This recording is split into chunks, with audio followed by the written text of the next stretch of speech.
இந்த வண்டி சூஸ் பண்றது மெயினா 2 காரணம் தான். ஒன்னு இதோட லுக்ஸ், இன்னொன்னு இதோட மைலேஜ். ஓகே. இது 3 வால்ஸோட வரும் உங்களுக்கு. ஏர் ஆயில் கூல்டிங். ஸோ இன்னும் 7 வரைக்கும் போயிருக்கு. 107. கிளச் பாத்தீங்கன்னா கொஞ்சம் ஹார்டா இருக்கும். சின்ன டிராபேக் என்ன அப்படின்னா கியர் ஷிஃப்ட் வந்து கொஞ்சம் ஹார்டா இருக்கும். 50க்கு மேல போகும்போது கொஞ்சம் வண்டி வாவல் ஆகும். ஏன்னா வண்டியோட வெயிட் வந்து பாத்தீங்கன்னா 123 124 கேஜிஸ் தான் இருக்கும். நீ சிங்கிள் ஃப்ரண்ட் பிரேக்கோட பைட் வந்து கொஞ்சம் கம்மி தான். ஹை ஸ்பீட்ல உங்களுக்கு வைப்ரேஷன் இருக்கும். ஹையர் ஆர்பிஎம்ல நீங்க லோ ஸ்பீட்ல ஓட்டுறீங்க அப்படின்னா அந்த டைம்ல உங்களுக்கு வைப்ரேஷன் இருக்கும். ஓகே. இருக்கும்போது கண்டிப்பா கீழே வந்து தட்டம் கொஞ்சம் பார்த்துதான் ஓட்டணும். டெக்னிக்குள்ள 50 to 55 சாலிடா. ஓகே. ஹைட் நல்ல கம்ஃபர்ட் இருக்கு. சீட்டும் பெருசா இருக்கனால நீங்க நகர்ந்து உட்காந்துக்கலாம். ஓகே.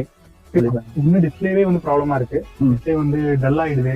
அப்பப்ப எனக்கே ஒரு டைம் வந்து டிஸ்பிளே ஃபுல்லா ஆஃப் ஆயிருக்கு. நான்